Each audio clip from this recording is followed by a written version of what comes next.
ලංකාවේ අපි ගිහින් නැති කොයිතරම් තැන් තියෙනවද? තව බලනවා නම් අපි නොදන්න, අපි නොගිය තැන් කොයිතරම් තියෙනවද? අපේ ඉතිහාසයේ හැංගිලා යන එක මාර අපරාධයක්. ඉතින් අපේ ඉතිහාසය අපිට පුළුවන් විදිහට අපිට පුළුවන් ප්‍රමාණයකින් පෙන්වන එක තමයි අපේ බලාපොරොත්තු. ඉතින් මේ දින මහනුවරයේ කියන්නේ අර ගම්පොළොවේ තිබුණ බිලිසිතුවම් උඩ නැවත ඒක සම්පූර්ණයෙන්ම අලුතෙන් ඇඳලා නෙමෙයි. කියන්නේ වර්ණ වෙනස් කරලා තියෙනවා. මේක නිදහම් ගන්න මේ පිළිමහන්ස කඩලා දෙනවා. එහෙමයි. 1932 කඩලා දෙනවා. 36 වෙනකොට මේක පිටිසතර කරමින් පවතිනවා කියන එක මගේ අත්අඩංගුවේ ලියපු ලේඛනයක් වුණා. Hi.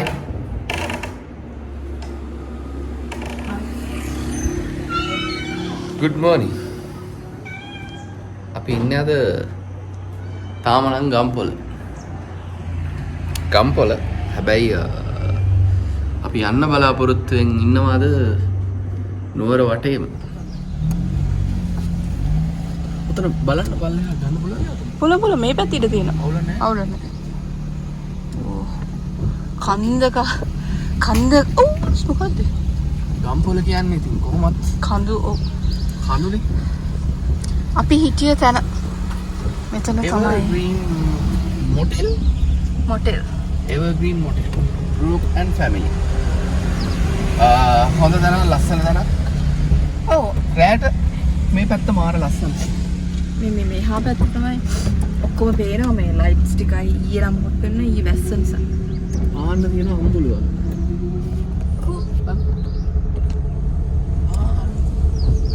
පේන්නේ.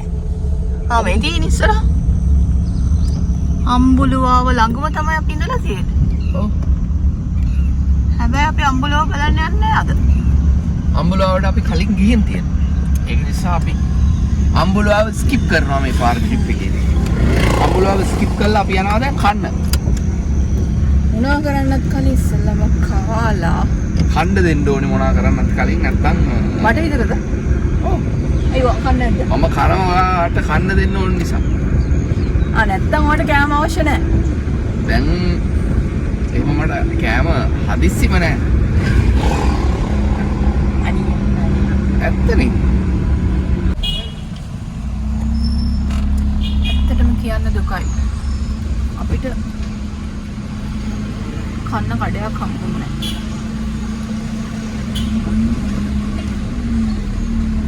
ඔන්න ඕක තමයි ප්‍රශ්නේ.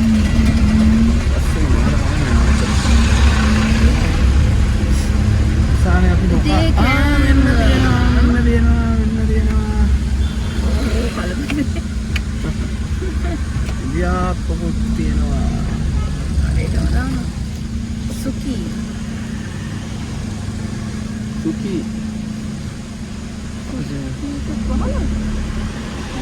නෑ වහලා නම් නැතේ. කෑම තියෙනවද දන්නේ නැහැ.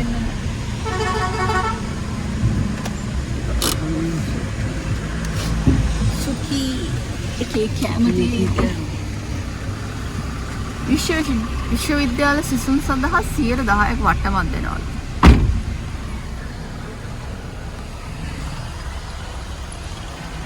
පේන්න කෑම නෑ. ඉතින් විතරක් ගන්න පුළුවන්. ඉන්දියාප්ප ඇතිනේ අපිට.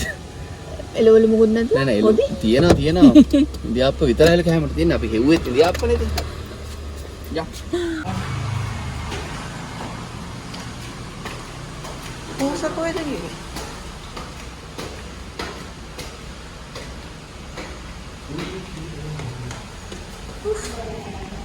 දෙන්නයි.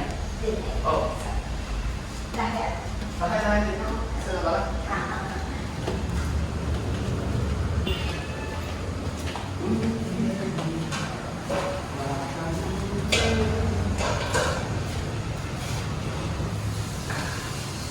Saging dia.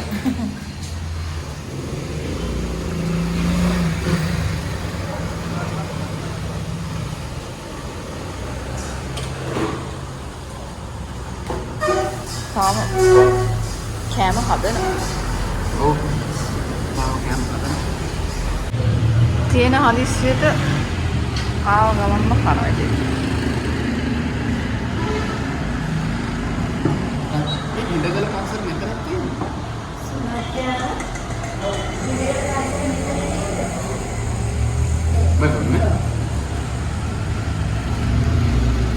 දානවා. අපි කාලා ඉන්න බඩගිනි හොඳට. හිඳගල ඓතිහාසික ලොකු කන්දක් තියෙන්නේ.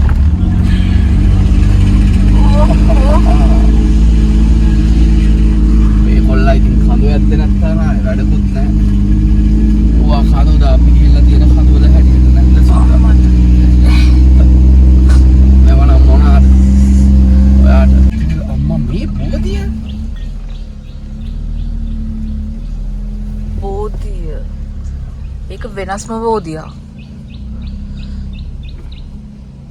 මේ අයිනෙන් තිබ්බනම් හරි. කරදරයක් නොවෙන්න.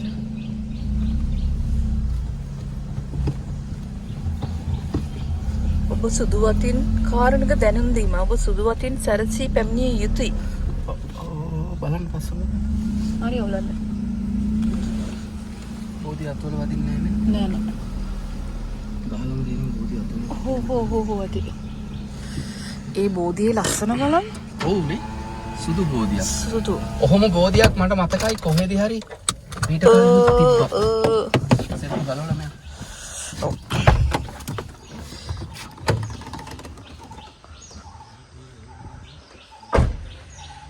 හරි ලස්සනයි බෝධිය.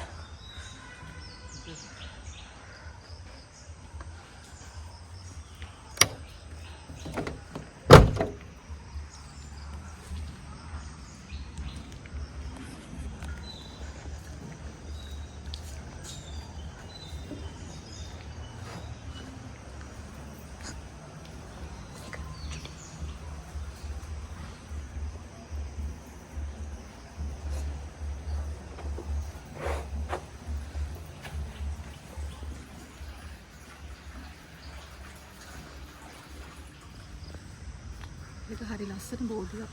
ඔව්. වෙනස් බෝධියක්. වෙනස් බෝධියක්. ඉතින් හාමුදුරුවෝ කියපු ටික අපිට කැප්චර් කරගන්න බැරි වුණා. කැප්චර් කරගන්න බැරි වුණා. ඒකේ සාරාංශය අපිට මතක තියෙන ස්ටෙප් අපි කියන්න. ඔව්. ලංකාවේ ඉතිහාසයේ පැරණිම බුද්ධ ප්‍රතිමාව නෙමෙයි චිත්‍රය.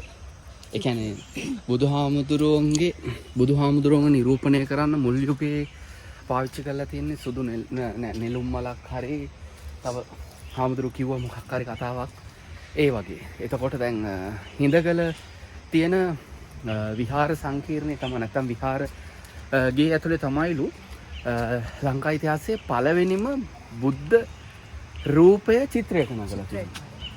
එතකොට ඒක සෑහෙන ලොකු වැදගත්කමක් තියෙන දෙයක් සහ මේක යුග 4කට අයිති වෙනවලු මේ හිඳගල පන්සල. එතකොට ඒ කියන්නේ යුග 4ක නිර්මාණ තියෙන චිත්‍ර තියෙනවා. ඊට පස්සේ ප්‍රතිමා ඒවා අපි ඔක්කොම උඩට ගිහින් බලමු. කොස්සේ වෙතත් හරිම ලස්සන තැනක තියෙන්නේ.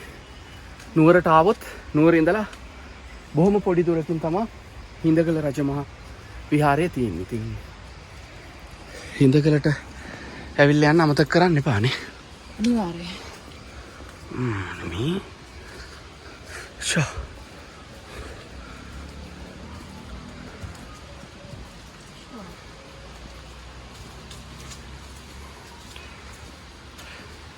ලස්සනම තැනක් සහ මේකේ කතාවක් තියෙනවා. කතාවක් කියන්නේ ගොඩක් විශ්වාස කරන දෙයක් තමයි වලගම්බා රජුරුවන්ගේ කාලෙට යනකම් ඉතිහාසයක් තියෙනවා කියලා මේ පන්සලට. ගොඩක් කලාවට මිස්තු පූර්ව ගණන් වලට යනකම්ම මේ විහාරය පැරණි ඉතිහාසයකට උරුමකම් කියන පන්සලක් විදිහට තමයි හඳුන්වන්නේ. වලගම්බා රජතුමා ඒ කාලේ හැංගිලා හිටිය තැන් හැම තැනකම වගේ දේවාලයක් පන්සලක් ඉදි කරාලු. ඉතින් ඒ කාලේ ඒ යුගයේ වලගම්බා රජතුමා විසින් මුලින්ම ඉදි කරපු විහාරයක් විදිහට තමයි මේක හඳුන්වන්නේ. අම්මා. ඔව්. මේ හිඳගල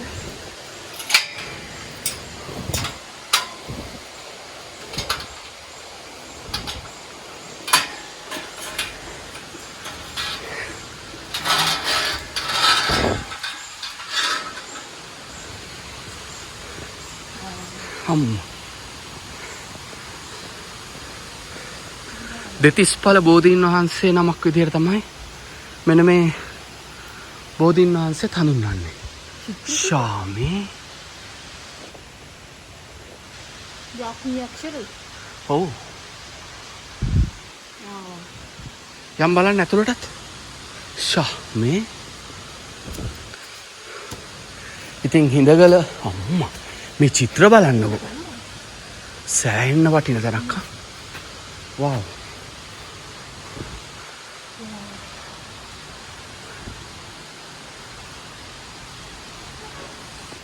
අවුරුදු 100ක් පරණ පිරිවෙහෙර සෛල චෛත්‍ය. ජීවිතවනාරාම. Oh my god.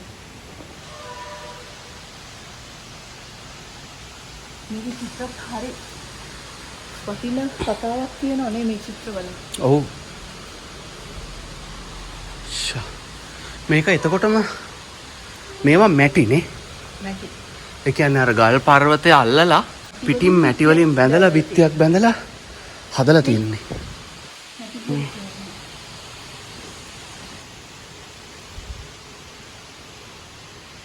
බලන්න මෙන්න වටින තැනක්. අප්පා වහලා තියෙන්නේ නේ. මකර කොන්න බලන්න හිත.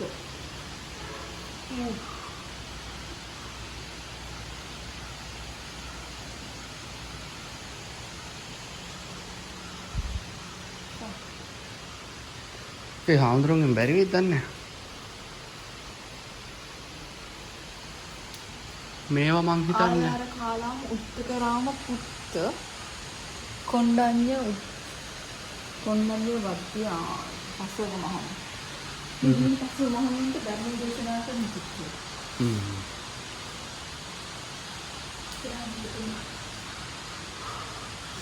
බලමු අපේ හාමුදුරුවන්ට පොඩ්ඩක් එල්ලීමක් කරලා බලනවා නම් අපේ දෙතිස් මහා බෝධීන් වහන්සේ නමක් තමයි මෙතන වැඩ ඉන්නවා කියලා හාමුදුරුවෝ අපිට කිව්වේ. මේ බබරෙකුත් තියෙනවා.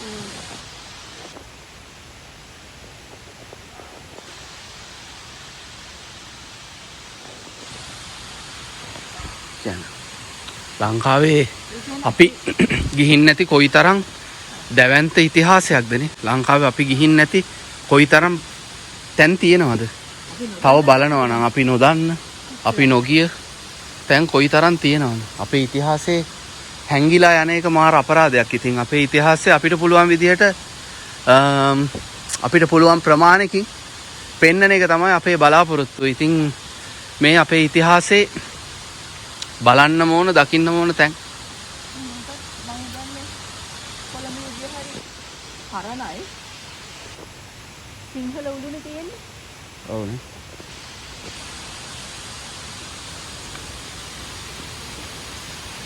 හරිම වටින තැනක්. ඉතින් වටින තැන් අපේ ඉතිහාසයට අයිති පෞරාණිකම ස්ථාන. මේ ඒ ගල් ඒක පිහිටලා තියෙන විදිය බලන්න. කටාරම් කපල ලස්සනටම තියෙනවා.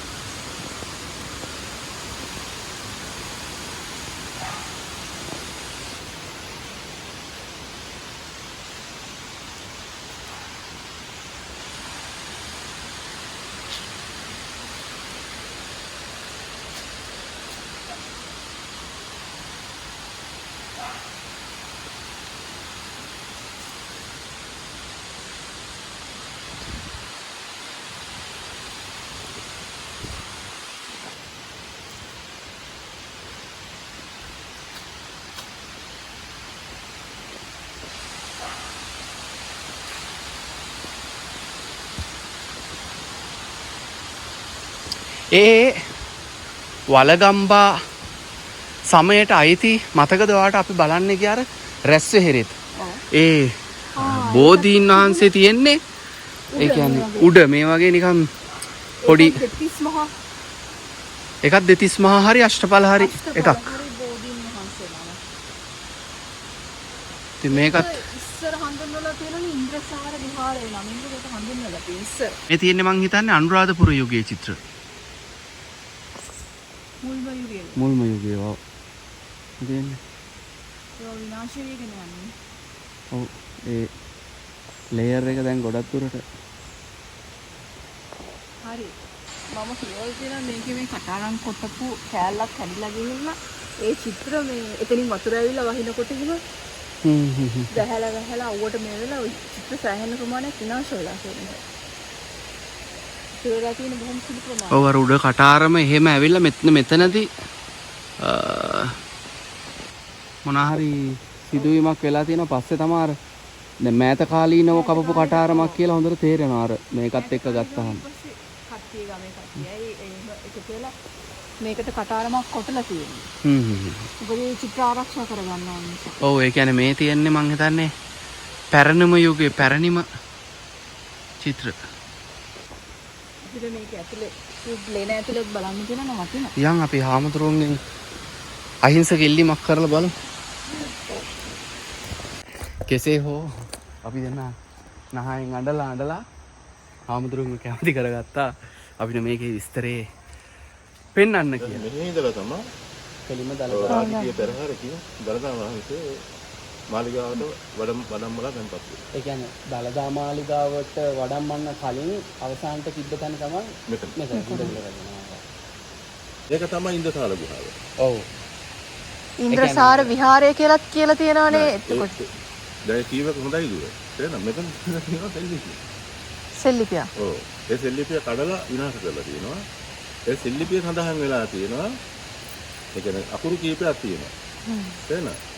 ඒකට මේ ගම ඒ කාලේ හඳුන්වලා තියෙන ඉන්දුසාර ගම. ආ. අර ඊට කලින් තිබුණ චිත්‍ර මේ තියෙන්නේ. ඒ බදාම් පස්සේ මහාන තමයි මේ කියන්නේ. ඊට පස්සේ රටේ බලන්න පුළුවන් මේ ඒක මේ මෙතනක් තියෙනවා. නේ? ඒක උන්තුරත් මේ මතු කරගත්ත. ඒ සම්ලක්ෂණය කරනකොට ඒකට කිසිම එතකොට ආමුදුර මේ මැටියෙන්ද හදලා තියෙන්නේ මේ විශ්ය මැටි. මැටි.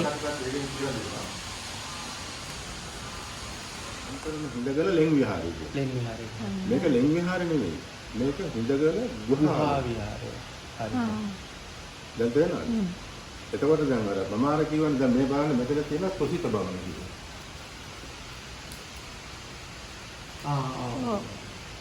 හරි. ප්‍රසිත භවන.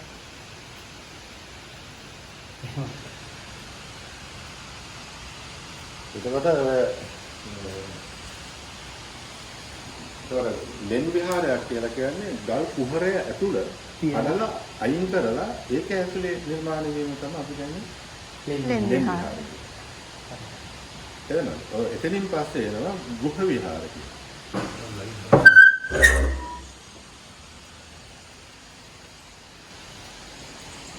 මට කියන්න මේක තමයි මේ කඩපුල්මල. මේක දාන්නද? ඔව්. ඒක තමයි ලංකාවේ තියෙන එකම විහාර. මෙහෙන් ඔය එක විශේෂ හදලා තියෙන්නේ. හදලා තියෙන්නේ කඩපුල්මල. ඔක තියෙන්නේ සෞඛ්‍ය වල විතරයි කියලා තමයි කියන්නේ. ඒකට මේක තමයි කඩපොල්මල. සඳුන් දැවෙන් හදලා උඩින් මැටි පිරියම් ආලේප කරලා. ඒ හේතුව මේ දිරන මොකක් හරි නෑ ඒක දුව මෙහෙමයි දැන් අපේ දැන් මිනිසුතුන් දැන් මම කියන්නේ ඔතන කමන්නේ පොළොන්නරු යුගයේ එහෙමයි. කියන්නේ පරාක්‍රම බහුව දකුණු ඉන්දියා කාන්තාව සතපරල ගන්නවා. පොළොන්නරුවේ ගල් විහාරේ තියෙනවා හින්දු සම්ප්‍රදාය සිවලිංගය තියෙනවා. එතකොට ඒ හින්දුන්ගේ තියෙන ප්‍රධානම තම මේ ලීයක් තමයි සඳුන් දැවෙන. එහෙමයි. ඒතකොට සඳුන් දැවෙන් නිර්මාණය වෙච්ච දේව රූප ගොඩක් තියෙනවා. මේ භක්තිවාදය කරන පොළොන්නරු යුගයෙන් ඇතිවෙන මේ කියන්නේ මේ භක්තිවාදය කියන එක ගම්පුලි යුගයෙන් යනකොට ගොඩක් ඉස්මතු වෙනවා. එහෙමයි. ඒ නිසා තමයි මූර්ති කලාව සඳහා සඳුන් දැවෙන පාවිච්චි කරන්නේ. එහෙමයි. එතකොට දැන් මේ සම්ප්‍රදාය අපි හඳුන්වන්නේ ආන්ධ්‍ර සම්ප්‍රදාය කියලා. මේ සිවුම් හැලි තියෙන සිවුම් තේරෙනවද? ඊට පස්සේ මේ ඇස් කියන්නේ රෞද්‍ර වීම රෞද්‍ර බව. තේරෙනවද? එතකොට භක්තිය ඉස්මතු වුණා.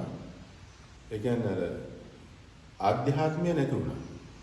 මේ විදිසිතුවන් තියෙනවා මම කියනවා අර බුද්ධ ජීවිතයේ සඳහා ශ්වේත වර්ණේ භාවිතා කරලා තියෙනවා. රාතන ටිකක් තියෙන මෙතන. ඔව්. සුදු. එතකොට ඒකෙදි දැන් මේ සමහර විදිසිතුවන් තියෙනවා අර රේඛා සම්ප්‍රදායෙන් බැහැර වෙච්ච.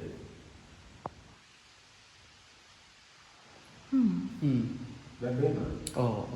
එතකොට දැන් මහනුවර යුගයට එනකොට මේක වෙනවා මේ තියෙන මහනුවර යුගය. කියන්නේ අර ගම්පල යුගයේ තිබුණ විදිසිතුවන් උඩ නැවත ඒක සම්පූර්ණයෙන්ම අලුතෙන් අදලා නෙමෙයි.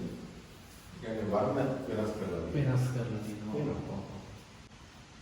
ඒ කියන්නේ අර ගම්පොළොවේ තිබ්බ එකම වර්ණ වෙනස්යක් කරලා තියෙනවා මහනුවර. බලගම්බා රජුගේ කාලේ අංගම් පතන් කලාව ප්‍රගුණ කරපු මධ්‍යස්ථානයක් මේක. එහෙනම් එතකොට 67 දෙනාගේ ආයුධ ටික සම්පත් කරලා තමයි මේ දේවාලය හදලා තියෙන්නේ. මේ දේවාලය ඇතුලේ තියෙන්නේ උපුල් ගන්න පිළිගුව. එහෙනම් විශ්ණු පිළිගුව නෙවෙයි.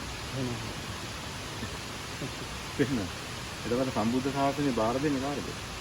රකින්න. උපුල් ගන්න. නමුත් ඒක අපි හදලා තියෙනවා විශ්ණුට බාර දෙන්නේ.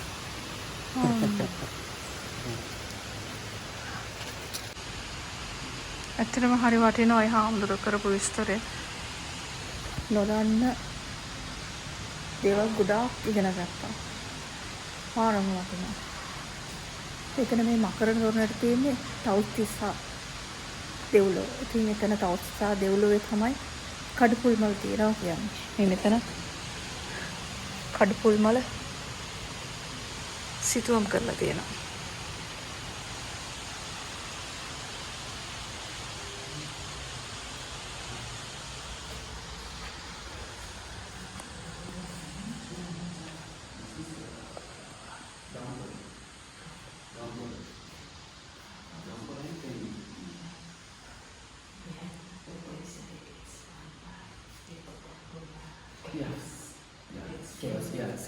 ඉතින් අපේ රටේ සමහර තැන් දැක්කම දැක්කනේ සුද්ධ කර වෙන විදිය. සුද්ධ කර වෙනවා කියන්නේ එයාලා සංවේදී වෙන විදිය දැක්කම ඇඬෙනවා මේ මිනිස්සුන්ට. ඔව්. ඒ කියන්නේ එච්චරට සංවේදී වෙනවා. මේ දේවල් දැකලා ඒ චිත්‍ර දැකලා ඒ ඉතිහාසය ගැන කතා කරනවා. ඉතින් එච්චර සුද්ධ කර වෙන දේවල් අපේ ඉතිහාසයේ අපේ දේවල් තියෙනකොට අපි කොහොම මේ දේවල් විඳින්න ඕනේද?